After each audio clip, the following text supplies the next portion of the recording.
Minglaba. Okay, this one. I'm happy to be here to talk to you and to show you a film. It's amazing, the place is full. That's great, that's great. On behalf of the people and the culture and the shared cultures, the nation of Burma, Myanmar, and its progress and development in many aspects, including human rights, ethnic recognition, and implementation of freedoms and democracy. I think the speaker before me, the minister, told you a lot about my history here. I'll just reiterate a little bit of it. You know, my first time in the country was 1981. I was here 6 times in the Ne Win regime, and I've been here nearly every year since then, often multiple times a year. So for me, this country is my second home. I feel in the last 37 years I've spent as much time here as I have back in San Francisco. I know Yangon better than any other American city except the one I live in. And about Rakhine State, I first went there in 1996, 22 years ago, and I've been back and forth many times. So I was also building school projects, about a dozen or so schools around the country, most of them in faraway places like Chin State, Rakhine State, Cayenne, Shan State, etc.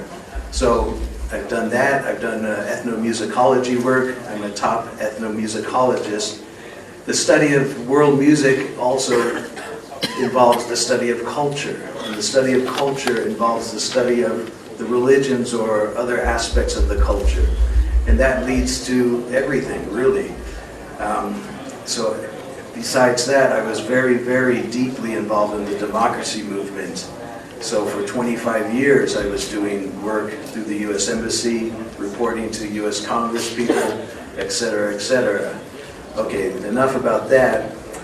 In talking about the subject of today's event, I may criticize and point out facts and analysis that should not be thought of as anti-Muslim or anti-Rohingya or Islamophobic, because that's easy to do and that's a cowardly way of addressing the issues that need to be talked about. Okay? So for all of you journalists out there, listen very carefully right now, okay?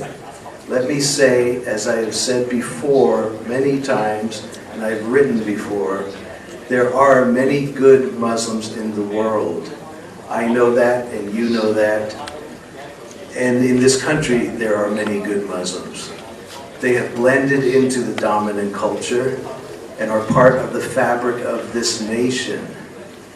The Pante, Kaman, Meibong, Cholia communities of Muslims. Those are known to be generally not aggressive, they're not militant, they're not dogmatic, nor they're not supremacist. And they are largely opposed to the manners and the ideology of the Bengali Muslims. And they do not want to be thought as having the same characteristics of the Bengali Muslims. So if I'm talking about the Bengali Muslims, or some of you may choose the term Rohingya, but they are decidedly different than other Muslim communities. In much of the world, the manner in which the demonization and the accusations against the Rakhine Buddhist people, the Burmese Buddhists, and even Buddhism itself is feverishly one-sided, unjust, and unfair, as if nobody even needs to bother listening to the Buddhist, Hindu, Myo, Kami, Tet, Dai Mit, and others who have suffered severe losses in their own homeland by the Bengali Muslims. I urge all of you to temporarily drop your opinions and thoughts on this issue, as one needs to do with any complex issue. It's like if you're fixing your computer or a car or something and you're stuck, sometimes you have to take out what you thought was correct and go back many, many steps and start over. Oh, and then you see, oh, first I have to do this, I forgot. And then things line up. When you hold an erroneous thought in your mind or an erroneous opinion about something, everything else that comes in is going to be affected by that. Now, if you could just temporarily remove those things and basically have a clean head with this topic today, I think you will learn a lot. There may be a very different reality happening that has been obscured, manipulated, and manufactured deliberately, leading to a misinterpretation and unjustified accusations against the Buddhists. Before we start the film in a minute, I will inform you that after the film, I will talk about my recent time in Mongdao Bukidang Ratidang, where I was about 2-3 weeks ago. I was there again for the third time, this time for 1 week, traveling overland by motorcycle, by car, by boat, by walking, in monsoon rains, whatever was happening. And I spent more than half a month there. I get in there with full permission, full access, no restrictions at all. I've been to all of the massacre, or the so-called massacre sites, and so on. So I'll talk about that after the film. So so I made this film, finished it finally about 3 months ago. It's all my video and so on. I did all the work, editing, everything. Took 300 hours, who knows how many. It took a lot of time. Okay, let me show this.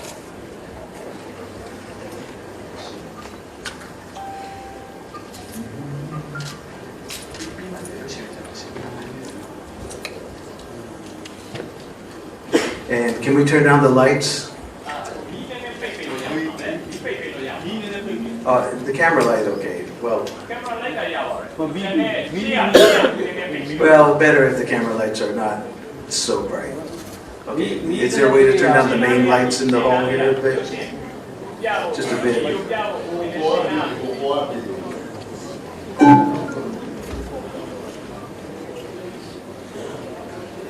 Okay, if not, anyway, you'll see it good enough, I think. And by the way, all the music is done by me also on traditional Burmese music, instruments and guitars. So.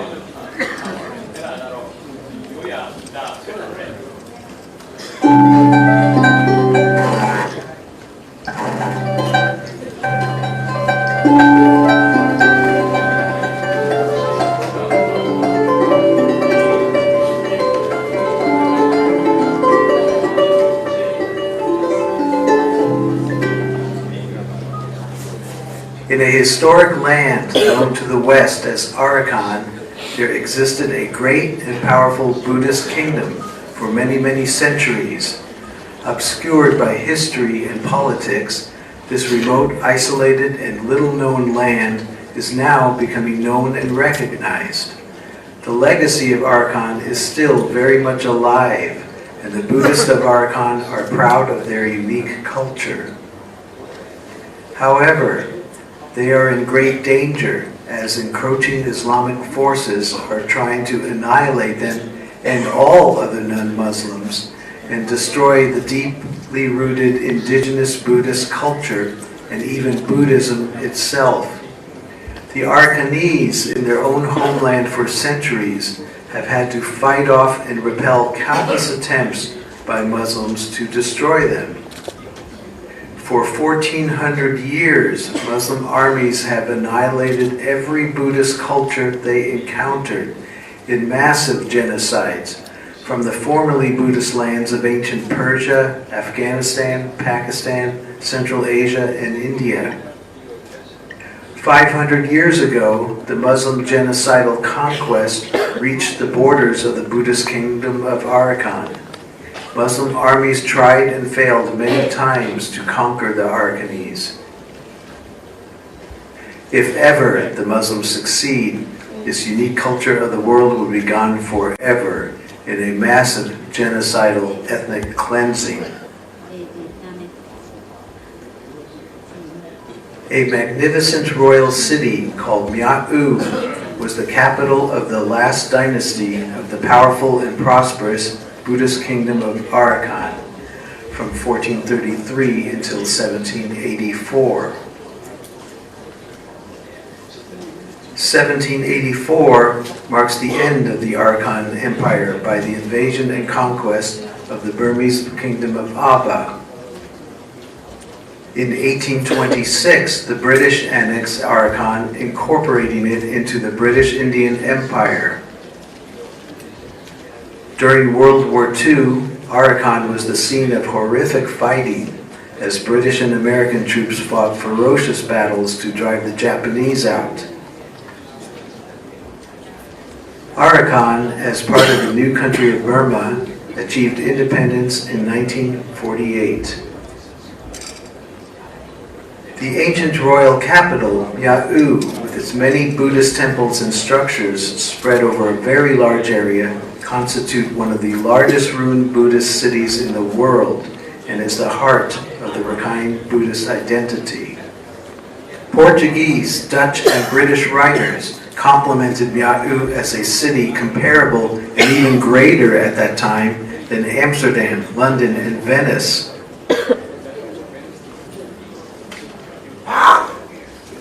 In 1639, the Portuguese Jesuit Father A. Fadinha wrote, "Arakan is a second Venice. Its streets are rivers, its gardens valleys, its ramparts mountains. They have chosen for their city a site fortified by nature and impregnable by force of arms." In 1660, the Dutch traveler Gambier Schoorden wrote, "As we ascended sufficiently high up the mountain, we could descry the city of Arakan and the golden roofs of the palace, which shone magnificently in the rays of the sun. Here and there, both on the mountain and in the valleys, the eye fell upon many Buddhist pagodas, which made the view most enchanting. Indeed, it would be difficult to imagine a more entrancing landscape." For centuries, Arakan was the strongest kingdom in the Bay of Bengal area and beyond.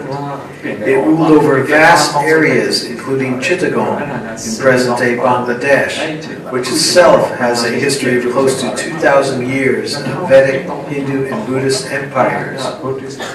The most influential foreign power for the kingdom of Arakan was undoubtedly the Portuguese, who were the first Western powers to navigate, explore, and trade in faraway Asia. The Portuguese and Arakanese formed a powerful alliance. The Portuguese had the best and fastest ships, the most advanced weaponry of the time, and the best navigation skills in the world at that time. And the Arakanese gained greatly from their alliance. There were several thousand Portuguese living in the royal city Ya'u, also in the Portuguese town of Dianga, close to Chittagong.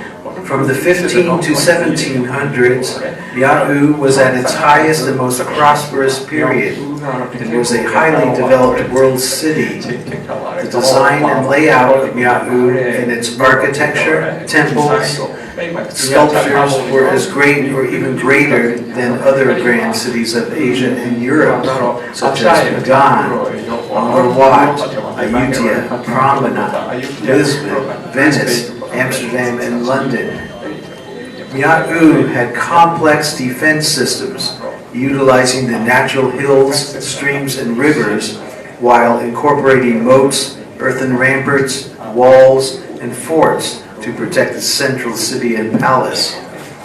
The Arakanese ships were fast, their sailing techniques were skillful, and their weaponry was advanced, all due to Portuguese influence and the alliance they had with each other. Being a port city, Ya'u hosted many different people of many faiths. Buddhists from Ceylon, Siam, Cambodia, and the Burmese kingdoms of Taungoo and Pegu. Hindus from the Indian ports of Musalipatam and Nagapatam, the Maldive Islands and Champa. Christians of Portugal, Holland, France, and Great Britain. And Muslims from Persia, Aceh, Bengal, and Malacca, all who came and went with an astonishing assortment of goods to trade, bargain, buy, and sell.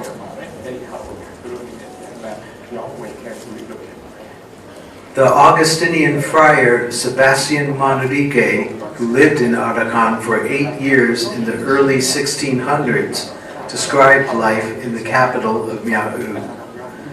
So numerous were the different classes of dress and language that the eyes were kept busy distinguishing the different nationalities by their apparel. All these foreigners formed streets of shops filled with a great variety of such articles as are produced by the earth: diamonds, rubies, sapphires, emeralds, topazes, gold and silver in plates and bars, copper, amber, musk, incense, camphor, indigo, borax, quicksilver, saltpeter, pepper, cinnamon, ginger, cardamoms, nutmeg, mace, and cloves. Many cloths of the finest cotton and much rich silk were on view, with ebony, ivory, and porcelain. In spite of the great crowds, there was no confusion, but many dances and other entertainments were going on in the midst of them, and the whole scene was most festive. The number of people going to and fro along the canals in every kind of boat was no less. Arakan is littered with an astonishing amount of ancient Buddhist relics, ruins, artifacts, and temples. There are ancient Buddhist artifacts in rice fields, forests, and villages, poking out of the thick foliage. Anytime someone digs a hole there is a good chance that they will find an ancient statue, relic, or foundation stones of a centuries-old structure. There are amazing spiraling tunnels under some of the biggest temples of Mia'u, with astonishingly detailed and painted stone carvings depicting so many figurines, from earthy common people and animals to mythological and celestial beings. One can walk in concentric circles around and around, reaching a central shrine in the middle. These are very unique to Arakan. One does not see this technique of temple building, nor these stylings of all the carved figurines, animals, and celestial deities in surrounding areas. These are indeed cultural treasures of the world. Also, very unique to Arakan are the Buddhist caves carved into the exposed rock cliffs. These caves are in Ponajan, an hour or two from Sittwe. This is in Paukta, several hours by a very pleasant boat from Sittwe.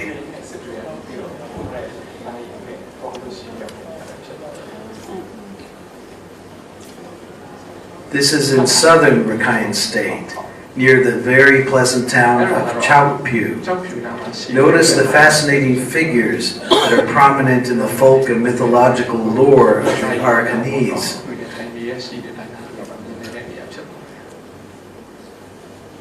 In northern Rakhine State, we have Zichang, close to Ratedong, with many folk-like figures on the outside and then mesmerizing colors and serenity inside the caves.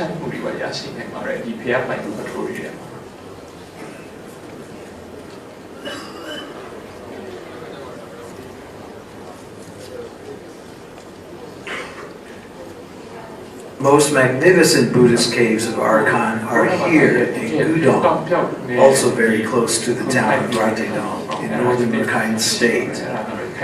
The mythological figures are a fascinating legend of a world culture that the world barely knows. All of these caves are very unique to Arakan and deserve to be recognized, saved, protected, and preserved. This site in Gudong and the previous site in Zichang are both in great danger of being destroyed forever. In 2012, thousands of Muslims marched over from nearby Muslim villages to the large Buddhist village of Gudong. which sits in front of these Buddhist caves. As the Muslim mobs started to attack and burn the village, every Buddhist man and boy had to run out and form a defensive line to protect the village and their sisters, daughters, mothers, and wives. The goal of the Muslims was to burn the entire village, kill or drive out all of the 1,500 villagers, and then they would have an orgy of destruction as they would break and destroy everything you have seen here. The Muslims believe they have the divine right to completely destroy all statues and figures because the Quran tells them to. The Buddhists held the line and prevented the Muslims from achieving their goal. However, 11 men and boys were killed as they defended their village, their women and kids. The legacy of Argon lives on. These are the descendants of those who built the magnificent structures behind them. This land is the one and only homeland of the Rakhine Buddhists. The men play sports, the women talk at the wells, and life is simple, or it could be, if not for the dangers from an alien culture who wants to exterminate all of these people and take the land from them. The year is full of Buddhist festivals. This is downtown Sittwe, the capital of Rakhine State. The city is more like a large town with a population of 100,000, dense with Buddhist pagodas, temples, and monasteries. This street and many parts of Sittwe were set on fire in June 2012 by the Bengali Muslims. And the Muslims will attack, burn, and kill again and again as they have in the past and as they will in the future. The people who are this living legacy of the kingdom of Arakan deserve to be known and protected, and their culture can be recognized and preserved as a unique world culture. And those who want to destroy it must be stopped. Currently, much of the world has maligned these indigenous people, buying into the false and manipulative media, which has fooled so many. Truth will ultimately prevail, and this ancestral and cultural homeland of the Rakhine Buddhists can be peaceful and prosperous once again.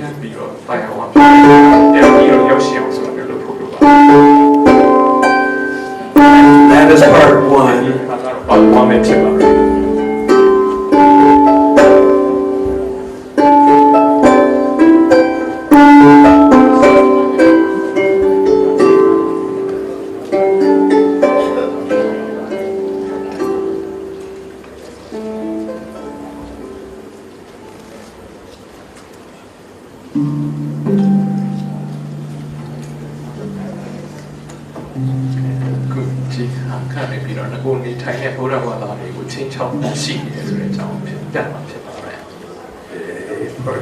Part two.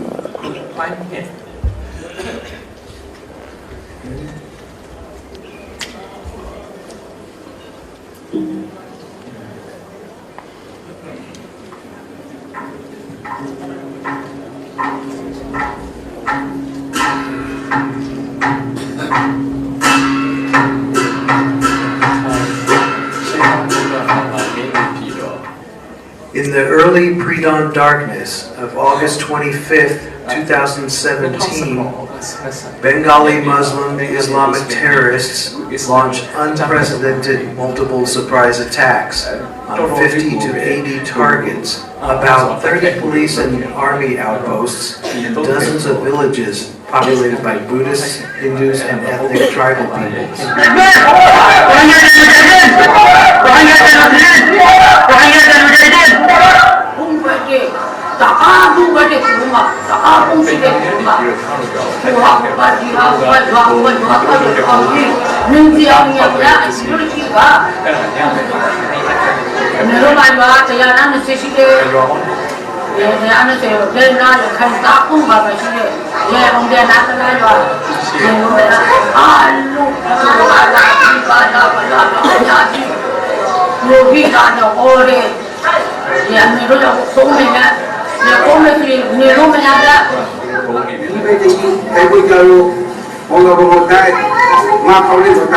Mama masih mahal sekali mata dia bertanya bukan begini bukan di sini cuma dua sih itu gitu deh kalau ada orang wah ada sambil belok ada sambil wajah sih itu belok dua dia berkoru lagi gitu dengan dana ini channel WhatsApp selalu deh kau begini cuma kau bilang selalu mari ini kayak belok akan sakit dulu kayak orang lalu jalan macam apa ini kubahnya di bawah lagi jalan lah kubah ini aja kubah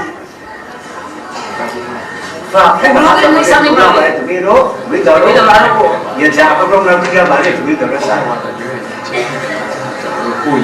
rồi phải bị mà tới đó là phải bị mà phải phá rồi phải bị mà đi đó giá tao trong năm kia bán đi mình tham người bây giờ mà sẽ bị mà bây giờ mà mình tham người bây giờ bán sao đó nó cái giá tao trong năm kia bán sao đi tại bây giờ nó bây giờ sao ba rồi phải bị mà phải phá nữa bây giờ bây giờ bán sao là giá tao trong năm kia bán đi là bây giờ nó mà muốn thăm những bạn muốn thăm à ba mang khó vô bây giờ mà cô bây giờ đang phải làm và muốn ra cô ba mang ra ba mang ra khó ra bạn thì bây giờ mà thôi thì ba bằng khó ra khó đi ra bạn không cái lòng họ ở xa đây chân nhà với bạn aku pula tiga tukang peksa karina dari peksa Karena tahu lagi, kalau kita beli zaman ini yang kaya lagi pula, beli ada zaman kaya kaya lagi, yang bagi kerana, kalau kita The attackers were the ever troublesome Bengali Muslims, also known as Rohingya, this time under the banner of ARSA, the Arakan Rohingya Salvation Army, an Islamic terrorist group with a larger Islamic agenda.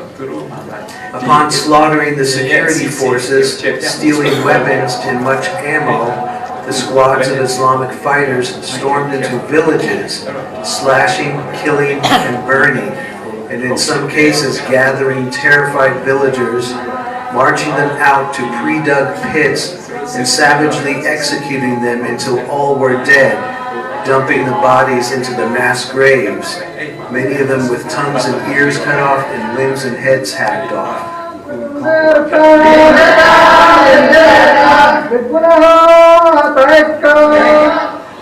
Kalau dia open lah macam mana, tapi kalau dia mau main pergi, di subi ke ni ada kau problem kau beri, turi dah di rasa macam mana, dia kau macam mana, kau masa tu di mana ni, jangan di kau jangan di mau kau, baju dia CD ni dia orang tu kalau beri, jangan tadi rasa banyak dia rasa macam mana rasa, siapa dia rasa tu boleh miu tu kalau nak kau pergi macam mana itu, saya je mahu dah apa beri.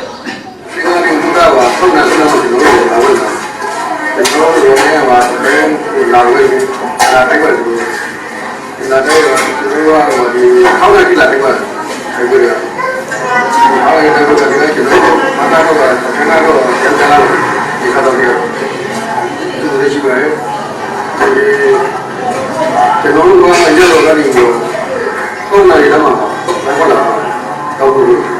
Among yang hangat, saya melihat orang memang begitu dulu. Yang di musim kaya begitu dulu, kerana orang tu sering beli dari mana nak keluar. Ya kalau orang dulu yang wah, kenal lama. Kenal dulu, beli benda ni dia pun tahu. Beli berapa, beli dulu. Kenal lama begitu orang. Kalau terlalu keluar, kita aku apa? This event constitutes one of the largest Islamic terrorist attacks anywhere in the world, with an unprecedented number of targets involving 4,000 to 8,000 assailants over an area of more than 100 kilometers long. Furthermore, major attacks by ARSA and its village supporters continued for many days, and in outer areas for weeks. It was all-out war.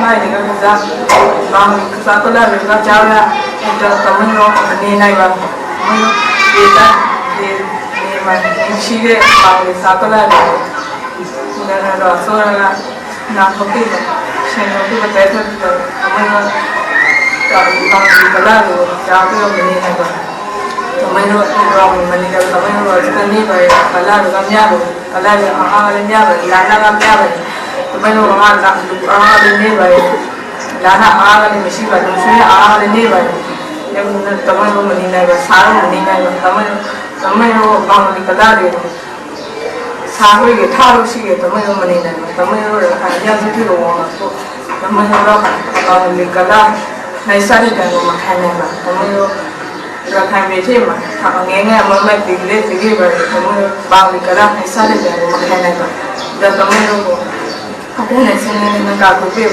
mình con thì là tụi mình cái này cũng rồi mình rồi làm tụi mình rồi suy nghĩ After the initial multiple target terrorist attacks, as the militants were repulsed and the security forces were hot on their path, many ARSA terrorists and the villagers who joined with them torched their own houses and villages.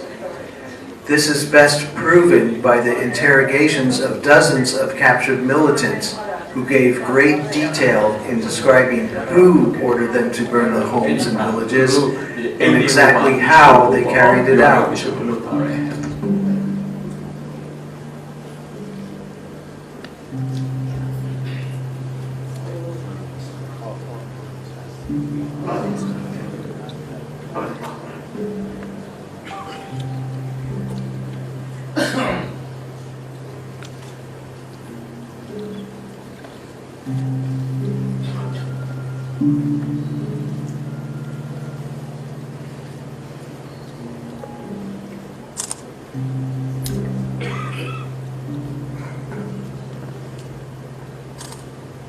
As you can see, the prisoners tell us and name the Maulawis, which is the Bengali term for imams, and that the Maulawis and the ARSA leaders are the leaders, planners, commanders, and authorities that ordered the villagers to burn their homes and to flee to Bangladesh.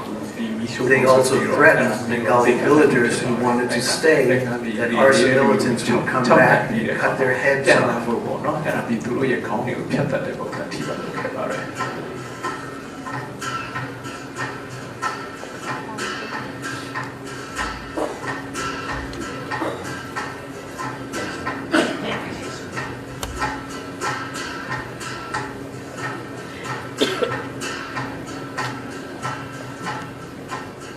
These interrogations vividly show striking details of how they were recruited, who recruited them, the role of the Maulawis, the Bengali term for imams, in planning and leading, how they trained for the attacks, where they trained, how they prepared, how they attacked, what weapons they had, which targets they attacked, how many infidels did they kill or think they killed, how many of their fellow attackers were killed or wounded, what their goal was, why they fled to Bangladesh, who ordered them to burn their own homes and villages, and how they were captured.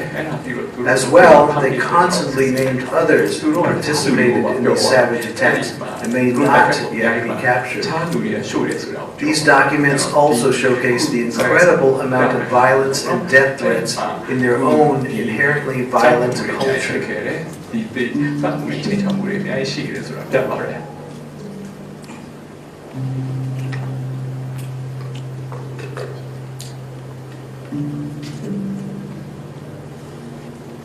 Khi mà giống lên tại sao mình do cái sao mình kì chuyện yếu giảm nó là cũng một cả cũng thoáng là bạn này thoáng con đâu mà đá bạn này lúc chú ấy mình đã được rồi bạn cái gì lúc chú ấy mà mình là nhớ cả há đi quay đi lúc tôi thì giải trí bạn à phải xong bảo một loại chuyện lúc nhiều một lúc gì cả nhà nó không mi say na mi say na nhà nó không na giờ mà nhà nó không phải đi sợ cái hoặc là phải đi bạn anh này là khá là cái luôn đi ra số bạn mẹ khá là cái số số cái anh này là nhà nó không ra mình luôn bạn rồi hắn là bao lâu rồi nhà nó không bảo này cái tôi nó chuyện nó số cái mua nó mình làm nhà sao bạn cái tôi lúc này là cái đồ nhà nó không làm cái đồ mẹ mình bảo tôi cái này là nhà nó không làm mà không cái tôi chuyện nó hay lắm သူမှတော့တော့လည်းကြည့်ပါတယ်တော့ဘုရားလာဖို့ဆိုရင်ဒါဒီတော့ဘုလာပါလေဒီစက်စီမရတယ်ဒီနာတာကိုဘာတော့ဘုရားနေမတော့ဘာသာတဲ့စက်စီမရတယ်မလာပါလေဆိုင်ကစီမဆိုတာမှလာတာတော့ဆိုတော့ဒီဆိုင်ကလူဘမစီတော့ရေတာစီမရတယ်ဆိုတာပရိုက်ကချက်တော့ဘာလို့ဘာမှမခက်ဘူးလို့ပြောရတယ်ဒါတဲ့လို့လားတော့ဘုရားနေလာပါရတော့နေနေခြေတဲ့တော့မနေပါဘူး။တော့တော့ရရတယ်။ဒါကအဖေကလည်းလား။နေနေဖြစ်ပေါ်မှာရှာတယ်လို့တော့နေနေကမလေးမကနေနေဒီကနောက်တခါကစိုက်တော့ဒီလိုလေးဝနာအကျိုးကိုဘောမှာဒီလာပါကြ။ဒီကဒီလိုမျိုးဆက်တဲ့ပါတော့ကဒါချင်တယ်ဒီအကျိုးကိုမရဘူး။ဒါချင်းမဝိုင်းတာဒီကလူတွေအများကြီးပဲဒီဘက်ကအရောက်950လောက်ရှိမနေ့6နိုင်ကြီးတီကိုသူကမသွားသေးပါဘူးရှင်သူကမသွားပြီးဒီဘက်ကလာဝိုင်းနေဝိုင်းမိတာလူပေါင်း1000ကျော်လောက်ရှိပါတယ်အပြီးပြီးတဲ့အချိန်ကျရင်သူကဘယ်လိုပြောပါတော့ဝိုင်းမိဒီကရေးတဲ့ဒီရွာရောဒီလူတွေရောအကောင်လုံးညကြီးတီဝိုင်းလာပါရှင်အဝိုင်းတဲ့ချိပါကျပါဒေကြီးရောပြရမှာမရှိဘူးကျပါတော့ဘာမှမရှိပါဘူးသူတကယ်စင်းလေးဘာမှမရှိပါဘူးThe Burmese army was very busy during the first 2 or 3 weeks of the war. They had to rescue, protect, and assist thousands of villagers who were trapped in villages surrounded by frenzied and maniacal Muslims with no means of escape because of blown-up bridges by the Muslims, landmines laid by the Muslims, and great fears of being ambushed, overwhelmed, and slaughtered. At the same time, the army had the duty, as all armies have, to neutralize the immediate threat against the civilians and kill, capture, or drive away the enemy. Let's be very clear and leave no doubt.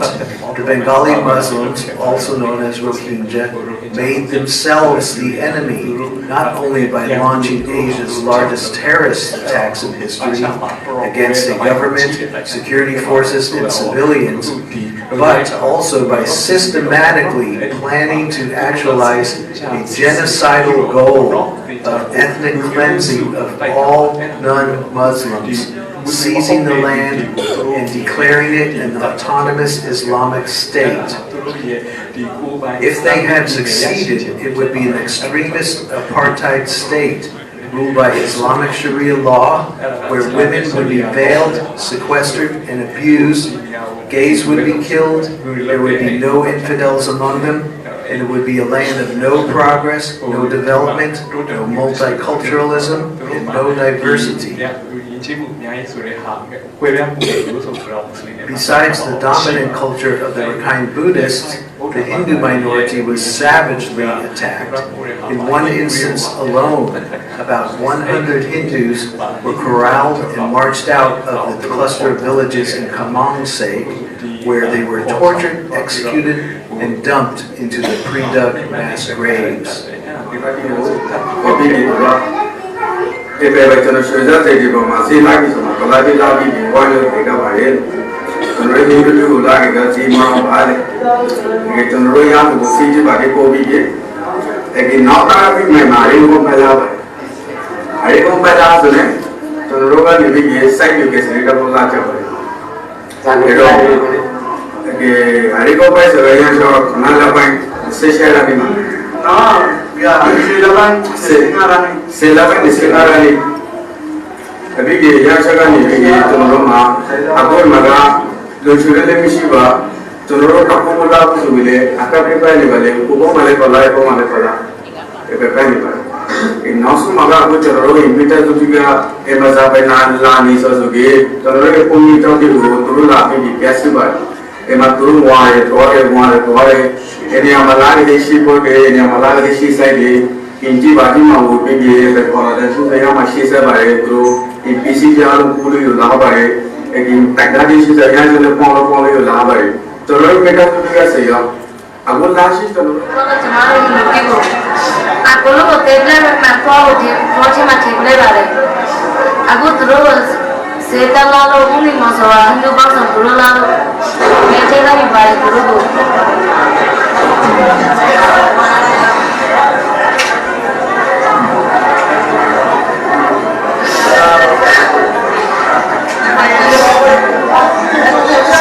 Kemarin Hindu bang kalau ini petu sih lah, kau tahu kan lolo besar sama Hindu bang, kau sih kau tahu kau besar sama, kayak ini sama siapa Hindu bang.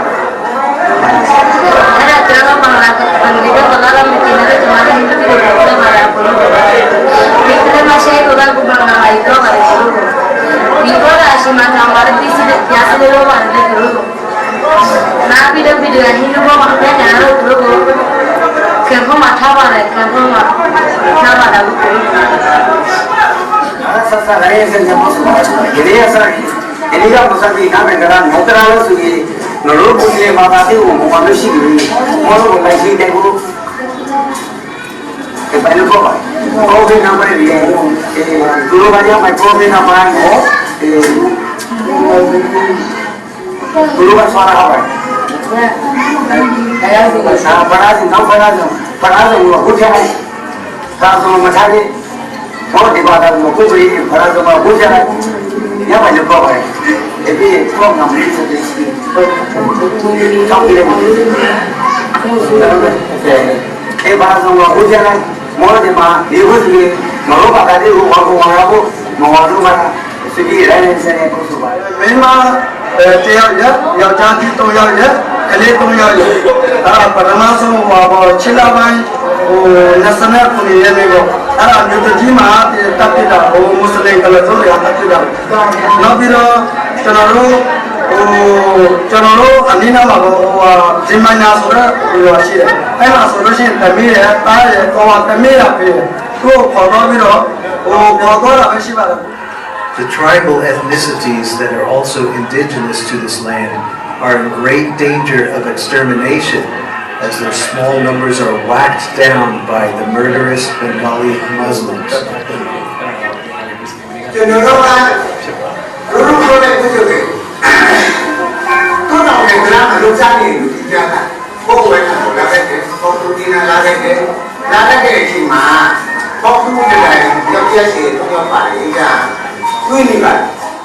Quini lalu tu kenapa buat kalah tu?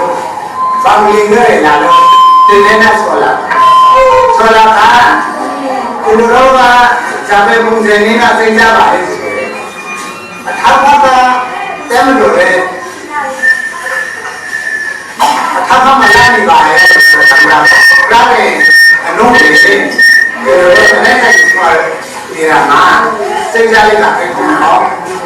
Bangling ni nak temu dulu sampai kita mana berjaya kata. Kedua kami baik. Kami tak kedua kan. Kalau nak kalau di suaka, saya pun mau ya.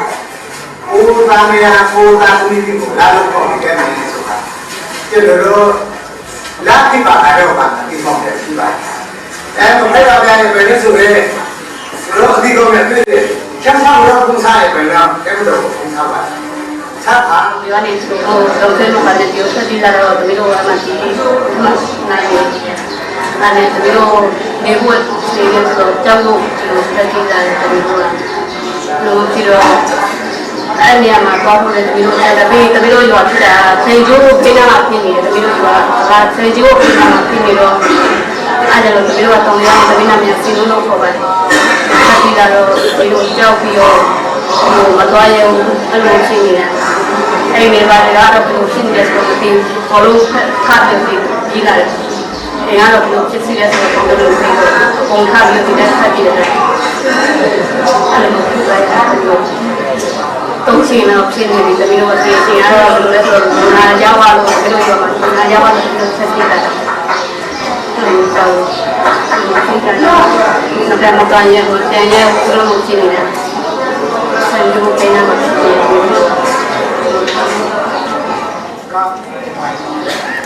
Bangladesh lagi India ke minta lalu kami buat kerana Haiti kan selalu siapa corona tu mai di nama macam macam ini kaya apa ni? Macam macam Roma jadi kaya tu ဒီမှာကိုလာတိပါတယ်အများကြီးဆိုပြီးနေနောက်တစ်ခါလောလောကာလို့ခုလို့လာတဲ့ဆိုတော့တိုက်ဖို့လို့စခိုင်းကိုတိုက်ဖို့လို့ဒီကညတမဆောက်စုတူလုံးဒီမှာကြောက်ပြီးပါတယ်မှာကြောက်တမဆောက်ကြောင်းလို့ရကြောင်းမနေခဲ့တဲ့ဝယ်ပြီးကလေငါတော့ဖတ်သူပြီးဒီမှာတော့လေစခိုင်းကလည်းလေခုညမှာပုံပြီးကတင်ခါပါတယ်စမ်းပြီးမလို့ပါရကလို့ရှမလေးတော့မရှိညာတိကပနာတိရဲ့ကိုလာတဲ့မစတိကကျွန်တော်တို့ကဖုန်းရှိလို့ပေါပြီးရတာခေါခင်းခါပြီးရောပြီးဝရဆိုပြီးလာတော့ပါရှိညာတမန်စားတဲ့ကိရှုံးကြီးလမ်းရှောင်းလာတာပဲကျွန်တော်ကတော့โอเคပါတယ်ညရှောင်းလာတော့ဒီစားတိရတဲ့အားလုံးညာဟန်ဒိုတော့သူ့တော့ဖိုက်ပါလေဒီစားတဲ့တိုင်းတော့လူမများပါအခုလုံးကပလာတိကလည်းဒီကိုမြင်တဲ့ဆိုတော့ဒီဆိုတော့မြင်တဲ့ပြီးခါလေးရှုပ်တင်ပဲရှိပါတယ်ဒီအားလုံးအခါကြီးဝါချတ်က This conflict is not new at all. Bengali Muslims launched coordinated multiple target attacks on October 9th, 2016, and a huge wave of attacks in 2012, and many other incidences all the way back to 1942, the year of the Mongda massacre, the largest slaughter in contemporary Burmese history. 30,000 or so Buddhists killed in Mongda town alone, hundreds of Buddhist villages burnt and destroyed, and over 100,000 Buddhist refugees fled for their lives. Actually, the Mongda massacre is preceded by countless other episodes of attacks by Muslims. 500 years ago, the Muslim genocidal conquest reached the borders of the Buddhist kingdom of Arakan. Muslim armies tried and failed many times to conquer the Arakanese. If ever the Muslims succeed, this unique culture of the world will be gone forever in a massive genocidal ethnic cleansing. From ancient times to the present, there has been a non-ending campaign against the Rakhine Buddhists. In these days, it is also a campaign of deceit and manipulation of media, history, opinion, and culpability, which has largely succeeded in fooling and manipulating people into demonizing Buddhists and even Buddhism, as the Rakhine people try to keep their homeland, their culture, and their Buddhist ways from falling into oblivion. One very upsetting issue that you can see is the abuse and brainwashing of children in the madrasas, the Islamic religious schools, where they emerge filled with absolute hatred and intolerance against all non-Muslims, especially idol worshippers, that is, the Buddhists and Hindus, for whom Islam instructs Muslims to kill without hesitation. These kids will grow up to be extremist, vicious killers in the name of Islam.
jihad imam ini itu orang jihad imam ini itu boleh apa boleh nak raya boleh isu tu jadi lagi siapa orang yang tidak tu kerana orang siapa orang yang tidak tu tunggu apa Allah jangan tu mana Allah Allah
Last part now.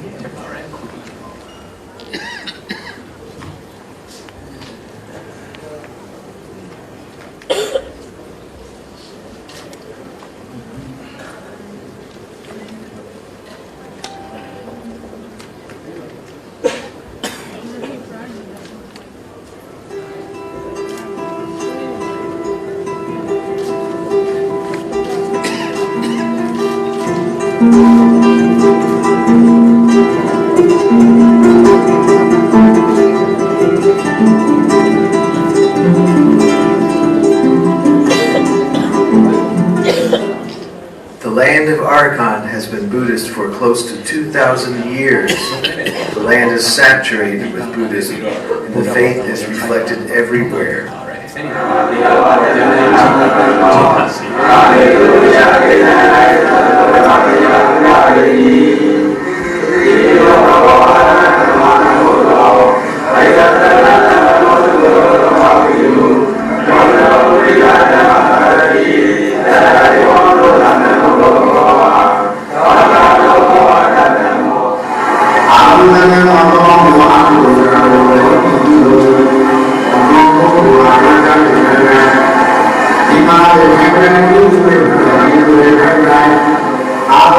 Amen.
The Rakhine people are not encroaching on any other people's land.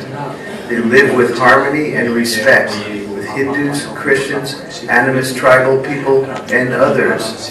There are Muslims of other origins with whom there are no issues, and they are part of the fabric and diversity of the state and the country. However, the Bengali Muslims are different. They come with their minds twisted by their religion to have only contempt and supremacist views of the land's rightful culture. And they will not tolerate nor assimilate with the indigenous culture, and that creates a grave problem. When a Buddhist village becomes surrounded by Bengali Muslim villages, sharpened bicycle spokes are being shot by slingshots through the thatched walls. Eventually, a baby, a child, a mother, or a father is wounded. When Buddhist farmers are hacked to death in the far fields, and Buddhist women are raped and killed as they are fetching water or firewood, the situation becomes intolerable.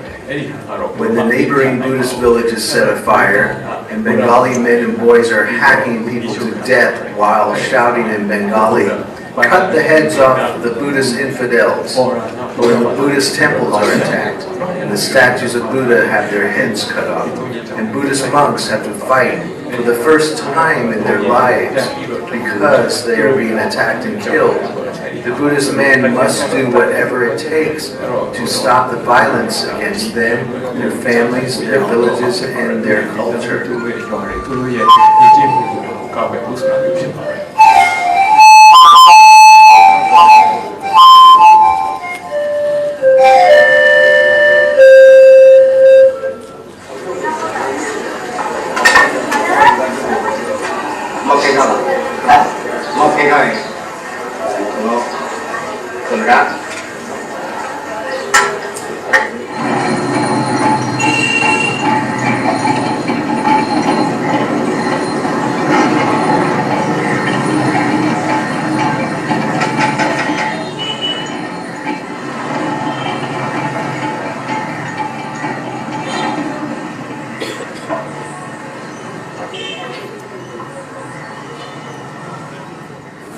Most of the population lives in villages. Buddhists, Hindus, the tribal Myo, Tet, Daignet, and others get along fine with each other. But all of them fear the Bengali Muslims and their supremacist violence. Nobody is comfortable living with or even near Bengali Muslims.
Thank you.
What is happening in Rakhine State, Myanmar, historically known as the Buddhist Kingdom of Arakan, is also ongoing and happening in Bangladesh, where horrible massacres, village burnings, rapes, and violence are decimating the remaining population of Buddhists, which is less than 1% of the total population of Bangladesh.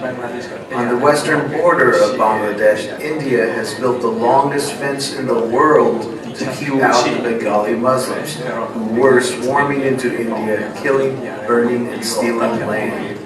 And in the north of Bangladesh, the Muslims are doing the same to the Bodo tribes, who are being relentlessly displaced from their homelands by the aggressive and supremacist Bengali Muslims. As well, in southern Thailand, the Buddhists are being terrorized, killed, and sent fleeing. And in formerly tolerant Indonesia and Malaysia, Buddhists are in great danger. Buddhist temples are being destroyed, often with government assistance. All of this mayhem is by people who have a religion called Islam, which proclaims that Allah instructs Muslims to kill, conquer, and destroy every culture, every other religion, and every person that does not submit to Islam. And their holy book, the Quran, reiterates that hundreds of times. It is a religion of intolerance, supremacy, and violence, in which its followers have no shame, no guilt, and no compassion towards infidels. Let it be said, there are many Muslims in the world who are peaceful and kind people. They are largely born into the faith and thankfully do not follow the Quran and are not interested in all of this jihad nonsense. But there are millions upon millions of Muslims completely brainwashed by a bloody, primitive ideology that threatens the world all over, as we can witness in Nigeria, Syria, Pakistan, Sri Lanka, Bangladesh, and various countries of Europe even.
There are also the cultures of several minorities to safeguard and preserve. The Bengali Hindus, who share the Bengali language and origins with the Bengali Muslims, are savagely treated by the Muslims and deathly afraid of them. There are minority ethnic Chin ladies in Rakhine State, near the border of Chin State. And here are some of the traditions of the Myo tribal people, who also have been living in the Arakan Hills well before Muslims even set foot anywhere near here.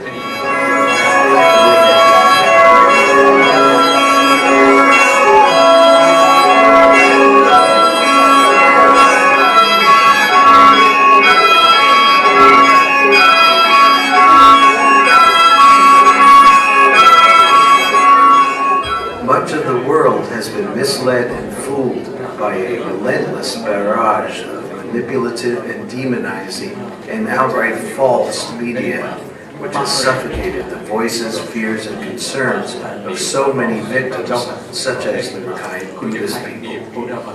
Think about this. Why do the Buddhists, Hindus, and various tribal peoples all get along fine with each other, but all greatly fear the supremacist violence of the Bengali Muslims? Why should the indigenous Buddhists of Arakan, living in their own homeland with their deeply rooted Buddhist culture, have to live with supremacist violent Muslims whose ancestral, historic, and cultural homeland is Bengal, now known as Bangladesh, who want to steal this land from the Buddhists and make it a 100% Muslim-only land ruled by Islamic Sharia law? The Rakhine Buddhists are being aggressively pushed out of their homeland, their villages burned, their people slaughtered, and this has been happening under a relentless campaign of false media, false identity, and false history. The Bengali Muslims want the land only for themselves. They do not want to live in harmony with others because others are infidels. They know only to condemn and despise infidels and their infidel religions and their infidel icons, statues, and temples. The Bengali Muslims can live in Bangladesh, which is their actual homeland. They have proven again and again that they cannot live anywhere near non-Muslims, and therefore they should not be allowed back into Rakhine State. When they are absent, there are no killings, no village burnings, no intimidation, and no fears. Only then will the Buddhists, Hindus, Christians, tribal ethnicities all be able to live peacefully, and Rakhine State can have a chance to prosper.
preserve this beautiful culture.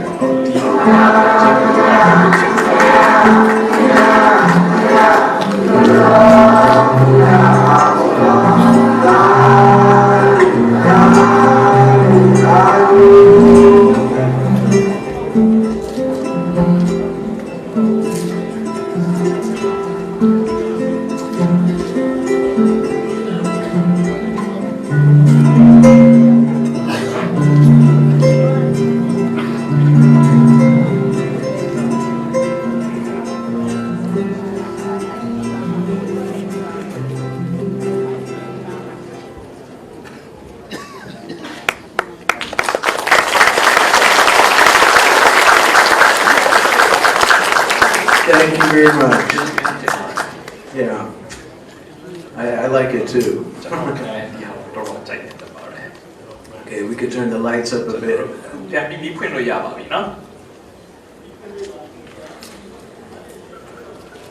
So the film probably brings up many questions or so. So remember your questions when we get to the question and answer section of this. Then we'll take all those questions.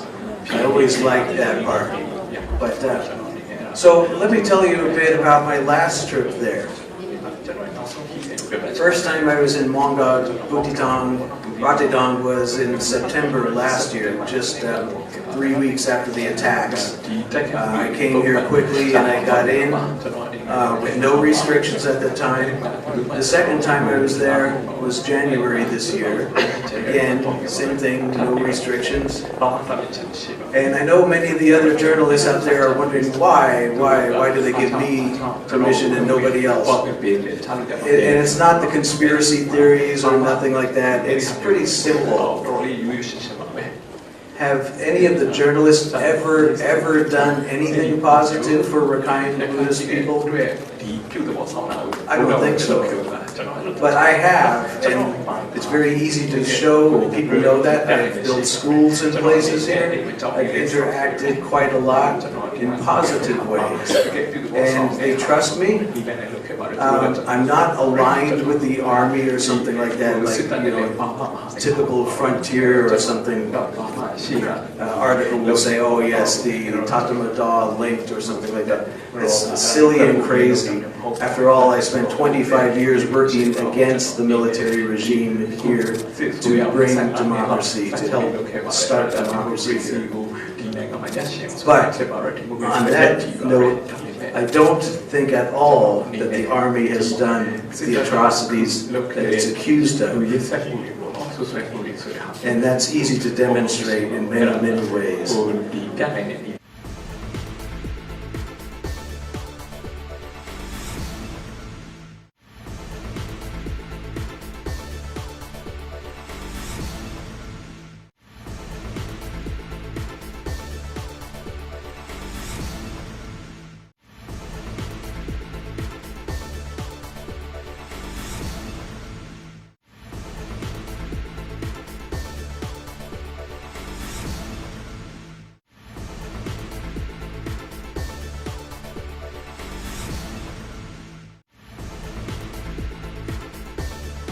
Get there and you have to arrange a car or something to be waiting for you because there are no buses, no public transportation at all. And then you get on a road that soon turns into a dirt rutted road. It takes about 4 or 5 hours to reach Mongdong alone. So you can stop numerous times, but you have to get to Mongdong by dark. And then from there, Mongdong, like to get to Kamansake, where the Hindu massacre was, that's a 5-hour drive on rough, very rough dirt roads, one way. And so you have to leave very early, get up there, do a few other side trips, but get back to Mongdong to sleep. Because Mongdong is the only town around there that has any hotels. And there's zero hot water anywhere in those 3 areas. I can sleep on anything. I've slept in monasteries and villages and so on, but the hotels in Mongdong leave a lot to be desired. And to get to Tongpyo Letway, again about a 4 to 5 hour drive north. Then over in Butitong, over the Mayu Mountains, again, we went north about 4 hours by boat to Tong Bazaar.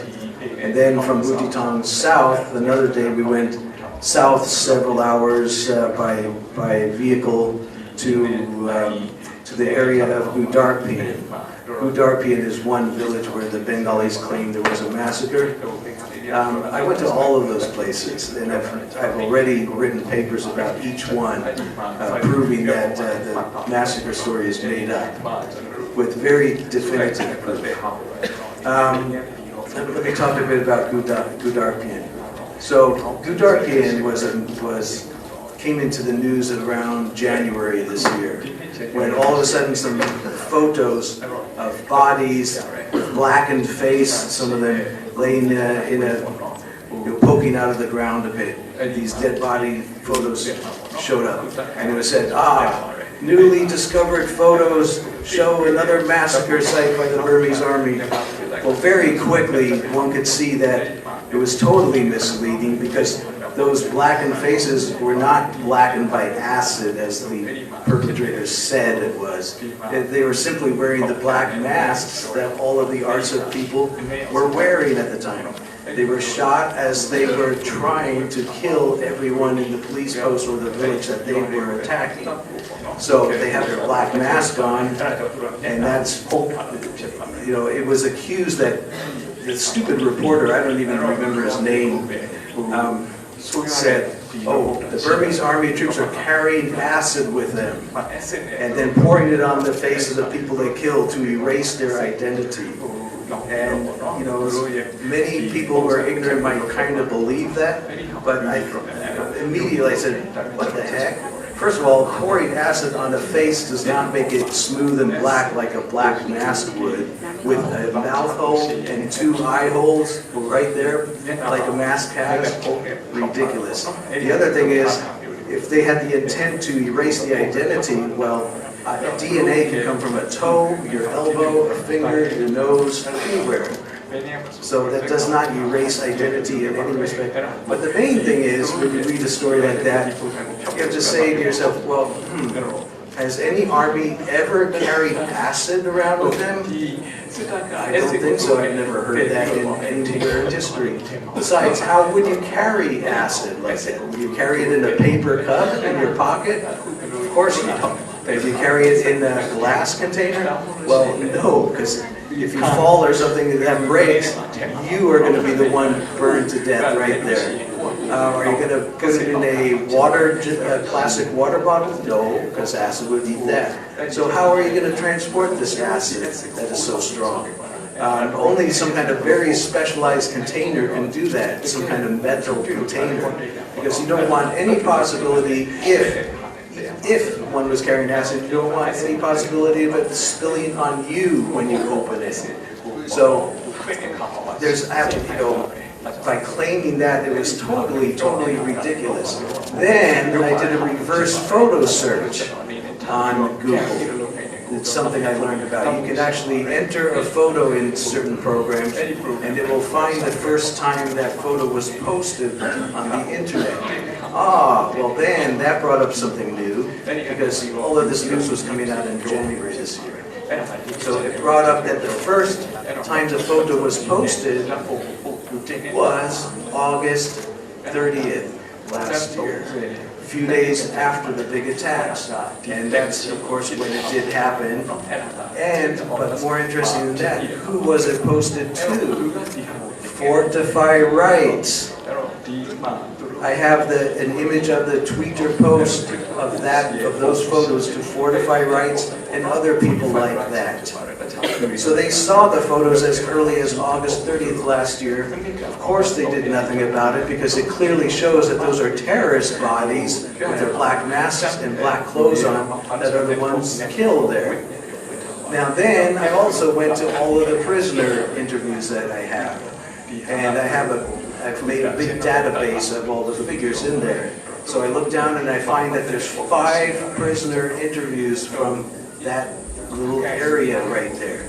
You you look at them, and they all tell a story of attacking, of hundreds of them attacking the police posts, and then running back in the complete darkness as the police retaliated, and the fact that 19 of them were shot dead as they were retreating. And in fact, many of them were probably shot dead by their own people, because don't forget, the attacks were in pure darkness. And the people carrying guns, the terrorists carrying guns, are not very skilled, so they're shooting anywhere and everywhere. Probably half the victims are shot by themselves alone. So that's one thing I've done with the prisoner interviews, is line up dates. They all name names, so I line up the names, line up the incidents of where they attacked and so on, and you start to get a real story out of there. You see that the so-called massacre in, say, in Chutpien or Longnu or so, could not have happened the way they said they did, because the prisoners talking about attacking the police posts and village, and then the next day or so fleeing to Bangladesh as they burned their own homes, and they do say that they burned their own homes. They were ordered to by the Maulawis and by the Arsa leaders to burn their homes and flee to Bangladesh. It's part of the strategy they had, kind of a strange strategy, but they knew they could get world opinion on their side by going to Bangladesh and burning villages and so on, and they did.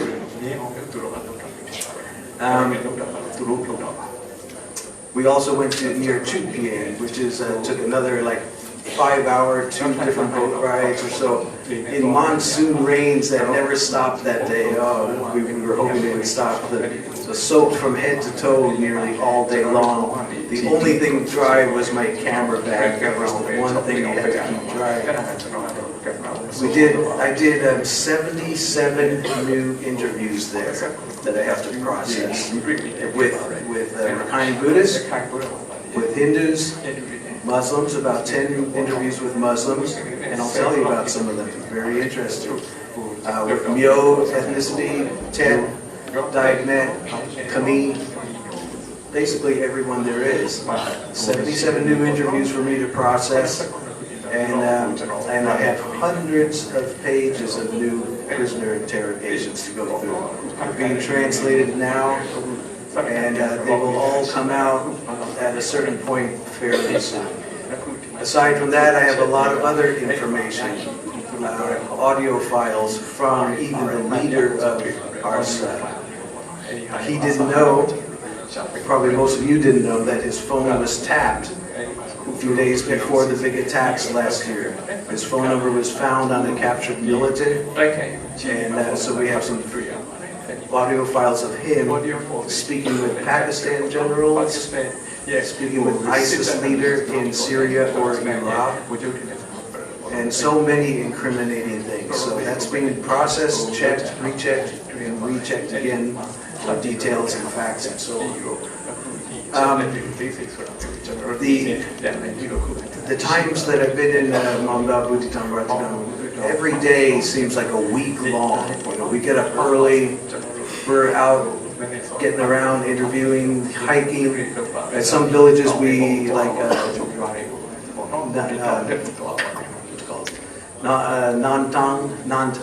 Nantang school was the boy who was a teacher there was talking about the Nantang school there. We went to that village, which required riding a motorcycle for about half an hour each way, and that was, I loved that. That was fun. But all of these places I went to, the real northern Rakhine places, are places that UN people would never, ever, ever, ever get to. I mean, the UN people in the fact-finding missions that they do, I've seen them. I've seen the helicopter come over, it lands for 30 minutes, and takes off again with them, and then they think they're the world's expert on the problem. Yeah, it makes me sick. You know, I'm full of mud and wet and everything from the travel. I could go on and on about the UN, and I might. All of you journalists out there, all of you journalists, if you are not moved by any of these interviews with the victims there, if you can't acknowledge the victims, the Hindus, the Myo, the Tet, the Dayak, the Rakhine Buddhists, of course, and everybody, then something is really wrong. Because much of the media right now seems like it is just so wrong, so unprofessional in so many ways. You know, the media should be the one that actually investigates things. You know, you investigate the background of a story, and you come out and you say, oh, it's true, the word Rohingya is made up. But the media always will use the term Rohingya. They've been there for many, many centuries. Who said that? I mean, where's the facts about that? Okay, the word Rohingya, I'm going to get into that a little bit right here. Okay, here's an article in the Indian Daily Mail, 1947. All of these articles I'm going to show you, none of them at all use the word Rohingya. It's Bengali Muslims, or Chittagong Muslims, or Arakan Muslims. Okay, never Rohingya. Just the headlines here. 1947, demand for a separate Arakan state. 1949, the Scotsman, an English newspaper. The Chittagong Muslim War, trying to end it. 1949 again, the Singapore Free Press. New problem faces strife-torn Burma. Islam wants own province. What was this? 1947 again. Demand for separate Arakan state. That is the Muslim demand, of course. Let's see. Okay, that one I just said. 1954. Oh, interesting. 1954. I have a bunch of articles. I'm going to bring this up on my computer.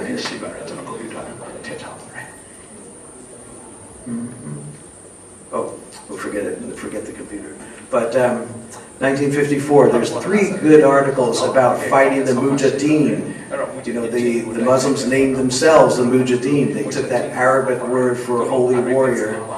And there's 3 articles, and also the leader named Qasim, who was in the headquarters that they were trying to bomb. The headquarters of the Mujahideen at that time in the 1950s on this huge, the highest mountain of the Mayu Mountains, a big rock cliff face. It was halfway up there. It was impossible for Burmese troops to get anywhere near it, and they couldn't even fire any mortars that high. Finally, they had to get some long-range mortars trucked up here, and they used those to dislodge the headquarters. But Qasim, the leader, escaped into Bangladesh, of course. But the 3 articles give a lot of interesting details about the Mujahideen. Here's another one, 1958. This article clearly mentions illegal immigrants from Pakistan. Of course, Pakistan was what Bangladesh used to be also. They came by boat daily, around 200 or 150 each day, the illegals. Other route they used was Tongpyo to Mondar Road, blah, blah, blah, blah. 1969, again, no word Rohingya yet in any press anywhere. Miscreant insurgents led by Abu Zidaz are on a rampage, displacing 5,000 refugees from Tongpyo and other places. And the villages of the Rakhine, Dayak, Myo, Tet ethnic communities. The miscreants level tax on these villages, ranging from 1,000 to 3,000 chot per village, committing kidnapping, robbery, and forced evacuations of these villages. You know, it should be the role of the journalists out there to find all these things. But I think maybe I'm a real journalist and you guys are wannabe journalists or something. It amazes me. Okay, September 1977. There's a conspiracy trial. Bangladesh diplomat implicated in Rangoon at that time. This is interesting because you all know what the Nagamin exodus was, 1978, when so many Muslims went across the border. Okay, the activists just simply learned the word Nagamin and say, oh, see what the bad Burmese did? Well, do you know why the Nagamin happened? It's because 1 year before, these Bengali Muslim leaders traveled to Libya, met with Colonel Gaddafi, who was very active and strong at that time. He was funding Islamic insurgencies around the world, and he agreed to their plan, and Bangladesh joined it also. So they were putting together a plan to destabilize the whole nation on a given day in 1978. And then in the chaos of it all, they would seize Arakan from Bangladesh, and the Burmese army would not even be able to respond with all the chaos everywhere else. Basically, this info comes from cables, from cables and other information that I found. They were planning to try to assassinate leaders in almost every town and city in the country all on the same day to create so much chaos, then they could just simply grab Arakan and take it away. In 1996, Saudi Arabia, actually at that time, informed the Muslim world that it wanted to raise a Muslim army to seize Arakan from Burma at that time. When the U.S. found out about that, we said, no, no, no, you're not going to do that. And they backed down. They couldn't even get the army together anyway. But this crisis has gone on and on and on historically so much. And most people don't really know anything about it. They might think it started 1 year ago. They might think it started in 2012 at that time. But it's been continuing forever. These Bengalis have been coming in across the Naf River. They don't know the language, largely. All of the prisoner interviews that I have, they're translated from Bengali to Burmese, because that's the only language they speak, Bengali. And these, so they say they've been here for centuries, but they still don't speak the language of the country. It kind of shows that there's some holes in that logic there. Can we put the screen down again? Because there is something I want to show. Or maybe this doesn't. အခုဒီရှေ့ကprojector screen ချပေးပါလား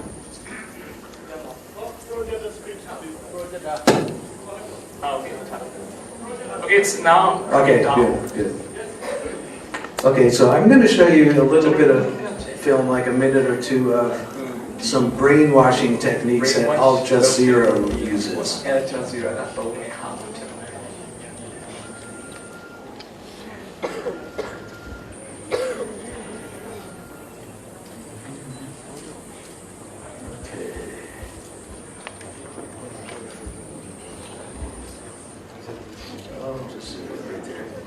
And Dr. Mongzarni, our good friend, is part of this.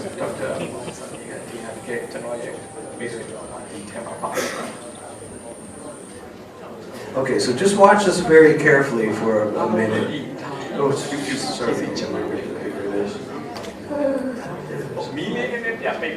Okay. This is how public opinion was manipulated to be against the Buddhists and to support the Muslims, starting just after the June 8, 2012 surprise attacks by the Bengali Muslims.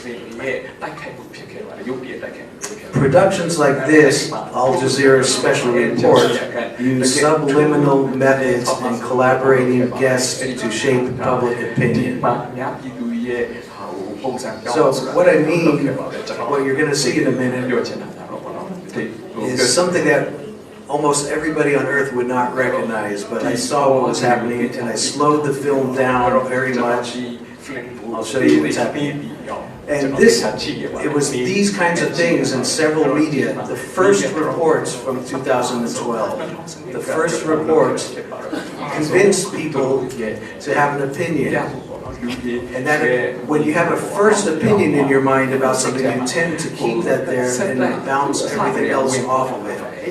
So this is one of the theaters of the war that we're in here is in social media or media and abuse of media like this. Okay, here we go. So what you're going to see is the opening act of 2012 violence in Mongol. Renewed sectarian violence in western Myanmar. Buddhist rioters stand accused of attacking Muslims in Rakhine State, even as the government says it has a zero-tolerance approach to religious violence. But is the government really capable or even willing to There were end unrest? four instances right there of subliminal messaging, and I'll show you what I mean.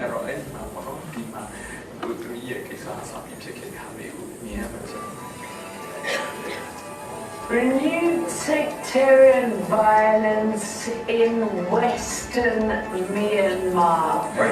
Buddhist rioters stand accused of attacking Muslims in Rakhine State, even as the government says it has a zero-tolerance approach to religious violence. But is the government really capable or even willing Okay, it'll only explain what you saw, because you might not get it yet. This is insightful. Okay, every phrase you just heard is manipulative when combined with a visual film clip. The announcer says Buddhist rioters at the moment that the film shows Muslim rioters. She says attacking Muslims at the moment the film shows Muslims throwing rocks at a Buddhist family's apartment. I've been in that apartment, I've been to the vantage points where everything was taken here. You see, they show, for just a few seconds, they show the Muslim rioters coming out of the mosque, as they did on June 8th, 2012. Those rioters run down the streets trying to kill Buddhists. They did kill some Buddhists, setting fires and so on and so terrorism. But most people in the world are not going to recognize in 2 seconds that those were Muslims. So they hear the words, Buddhist rioters, and so now their opinion is being formed right there. They're thinking, oh yes, those Buddhists are rioting.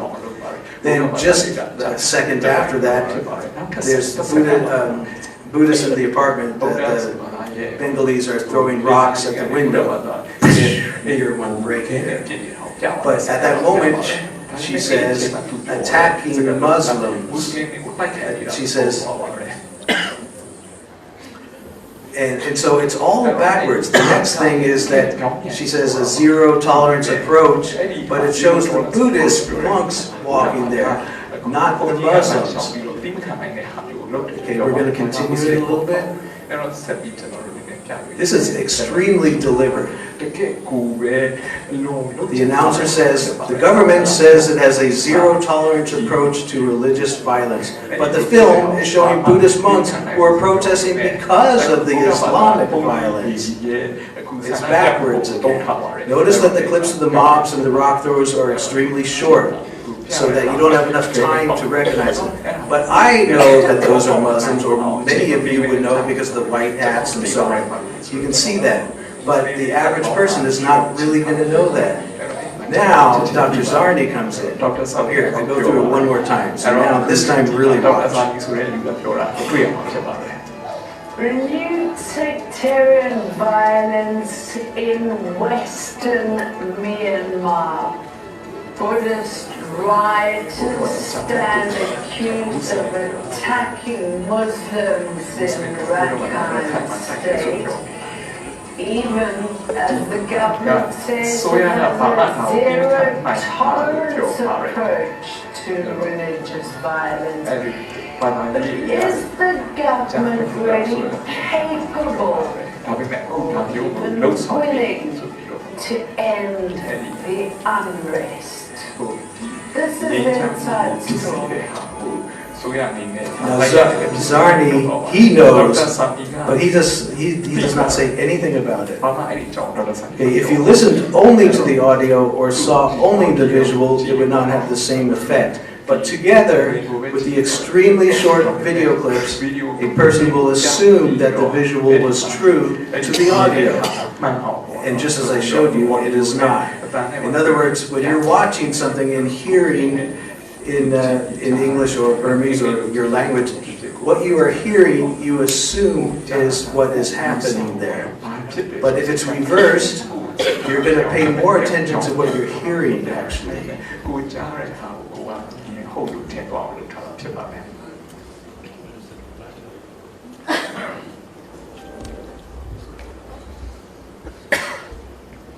At least 240 people have been killed in fighting between Buddhists and Rohingya Muslims. So they show the clips again, and it says 40 people have been killed by the fighting. So now you're thinking, because you just learned that, oh, the Buddhists are writing, oh, the Buddhists are killing. Since June last year, and around 140,000 people have been driven from their homes. Rohingya Muslims have been described by the United Nations as virtually friendless.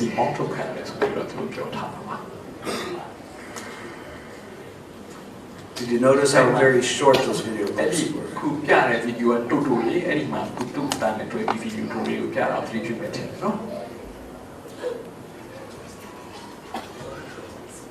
Now we have our dear friends, Mom Zarni with the fake PhD, and Debbie Stothgard from Malaysia. Both of them know what Muslims look like. They both know and they say nothing.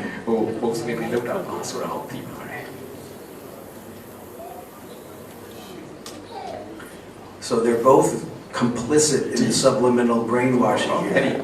And probably got paid well by Al Jazeera. This was also done by Human Rights Let's bring in our Watch. guests. In Kuala Lumpur, Wang Zani, visiting fellow at the LSE and specialist on Burmese affairs. In New York, Debbie Stothard, she's the coordinator of ASEAN Burma. That's the alternative ASEAN network on Burma Human Rights Network.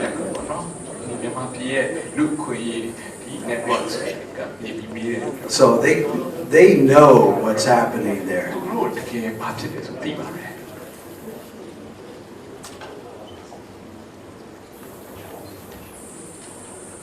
At the lot, lots this, at the lot, lots this, at the lot, lots this. That was me just, since he was making no sense about anything, I just kept him repeating that phrase because he made zero sense in what he was trying to say. Okay, so that is not the only film that uses this kind of stuff, but Al Jazeera, I have found, if you really examine it and you know what you're looking for and you know what the lies are, you can find a lot of this kind of stuff. Unbelievable. While we're here with the screen, I wanted to show you something about the boat people. 3 minutes here. So a few years ago, I did a report about the people leaving on boat claiming to be Rohingya, so-called.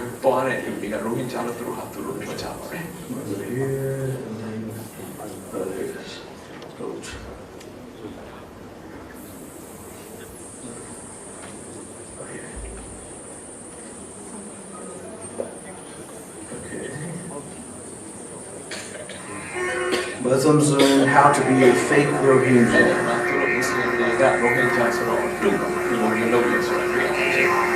Now, this is a video message of a Rohingya leader in Europe telling other Muslims how to be a fake Rohingya.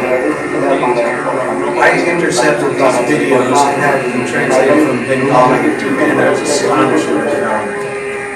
Quote, since 1996, we've been sending countless thousands and thousands of Bangladeshis across the bay to Malaysia and Thailand in fishing boats illegally confess human trafficking. Once they are in either Malaysia or Thailand, preferably Islamic Malaysia, they immediately claim themselves to be persecuted Rohingya.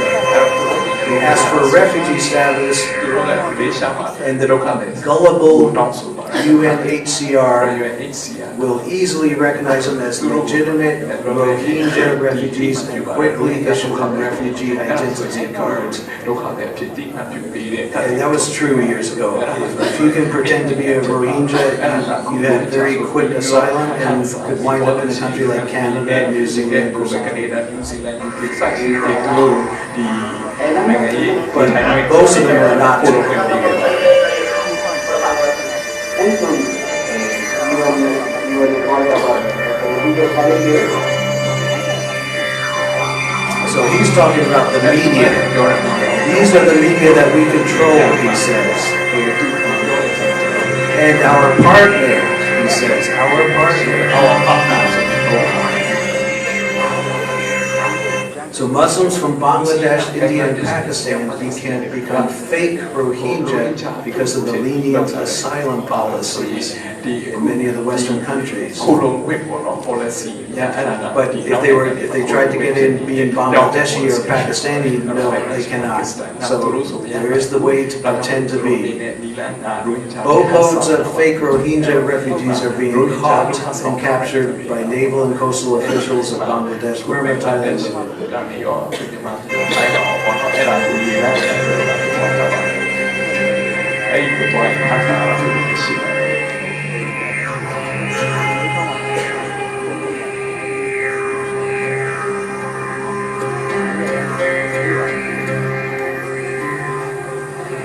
These fake Rohingya pay human smuggling rackets high fees to teach them the program how to pretend to be a Rohingya refugee in some town in Kenya. They are told to bring their worst worn-out clothing, and they take a course on Rohingya Bengali language and phrases and learn a brief history of where they now will say they came from so that they can fool the UNHCR. So in other words, when they get on the boats, they have to really look pitiful. That's why they bring their worst worn out clothing. Men are told not to shave. And they are told to throw away all other ID they have. So when they are caught, they cannot find a Pakistan or Indian Bangladesh identity. And all of them will say, they learn a town name, they will say, okay, we are refugees from Butidang. So they'll say, we were chased out of our village so fast we could not grab any documents.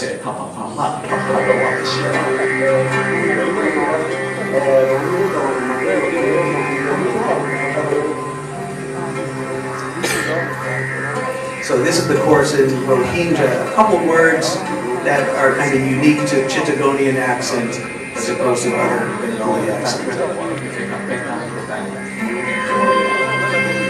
Only say you are from Burma, nowhere else, that you have been discriminated and attacked so often by the violent militant extremist groups, including by monks, and you had to flee for your lives with no chance to get your ID or Once they leave Bangladesh, they must destroy their legally issued ID cards and passports. From that point onwards, they must only exhibit their new fake Rohingya identity. So now he's talking about, we are Rohingya. This is interesting. In this instructional video from this leader in Europe already, he says the people are reminded that Islam will rule all the world, and they are part of the conquest. It's called hijra. There's an Arabic word called hijra. It means taking over the world by population.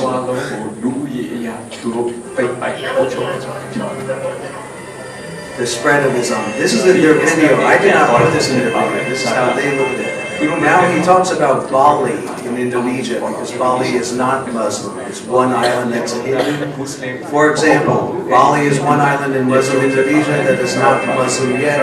Islam will conquer it. There.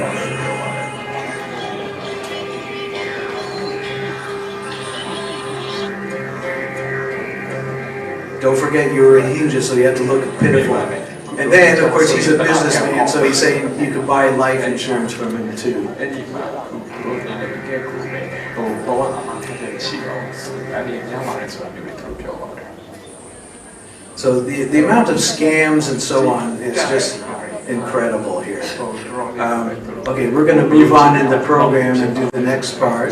နောက်ထပ်ဒီစီစဉ် So ကိုဆက်တော့ပါမယ် you can turn up the lights. အဲ့တော့မီးတွေဖွင့်ပေးပါ